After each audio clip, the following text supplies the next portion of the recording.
Good afternoon, ladies and gentlemen. My name is Jacob White, and for my artist project presentation, I chose Edgar Degas. First, I will cover Edgar's life story and the time period that he lived in. Second, I will discuss his views on art and which art movement he belonged to. Next, a synopsis of his artwork and a rundown of all the important strategies that he used while painting.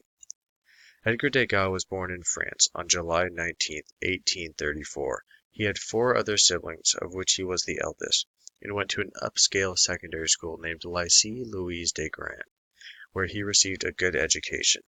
He started painting when he was a very young boy at the age of 11, and by the time he had turned 18, he had fully converted his room at his villa in France into a complete artist studio. This is when his art career kicked off. He was granted admissions to the École des Beaux-Arts and began studying drawing under Louis Lamothe with the style of Ingres. The next year, in July of 1856, he moved to Italy for 3 years. He moved there to become closer with his inspirations, Michelangelo and Raphael.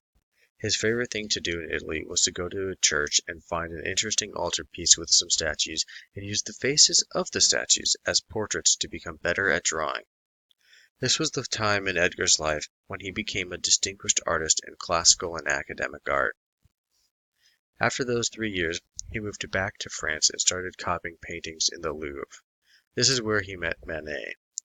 In 1856, he created Scene of War in the Middle Ages, which would stand as his first painting ever in a gallery. That gallery was called the Salon. After that, he jumped over to the USA for a year to live with his brother and created the painting called the Cotton Exchange at New Orleans. That painting you can see on stage here. This was the first painting to ever get purchased by a painting. This was his first painting to ever get purchased by a museum, and that was the only painting that would go in a museum during his lifetime. In 1874, he got tired of the Salon Gallery, and along with a group of artists, he created the Impressionist exhibitions.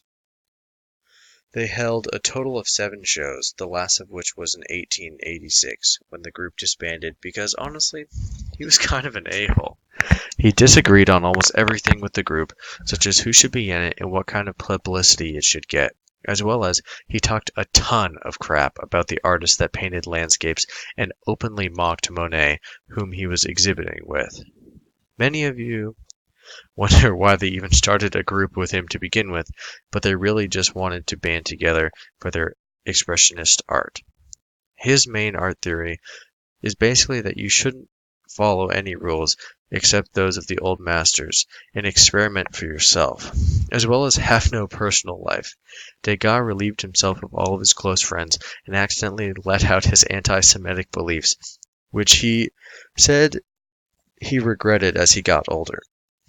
He stopped working in about 1912, and his eyesight deteriorated completely over the last 25 years of his life, and he died a lonely, unmarried blind man in 1917. However, he did have some cool paintings, which you can see right here is one of his ballerina paintings.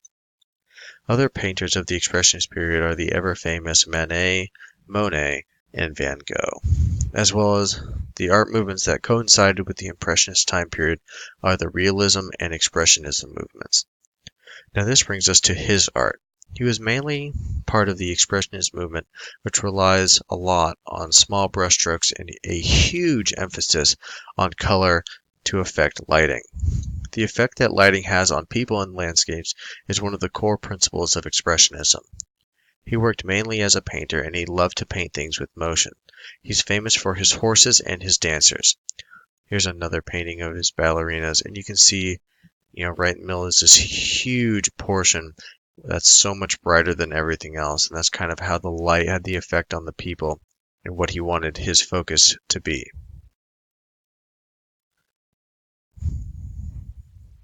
He did a lot of painting with ballerinas and horses at the racetrack.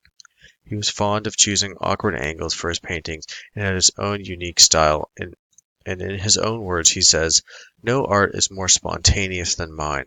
What I do is the result of reflection and of the study of the great masters, of inspiration, spontaneity, and temperament. I know nothing."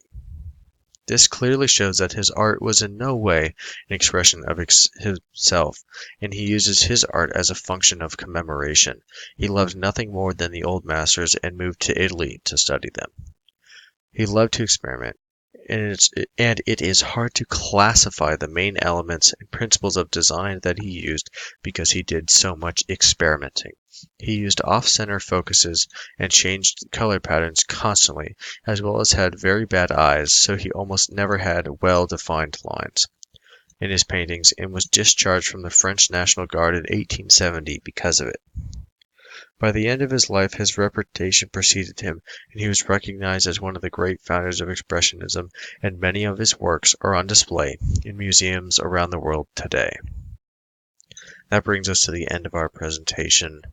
My name is Jacob White, and this was my presentation on Edgar Degas. Thank you.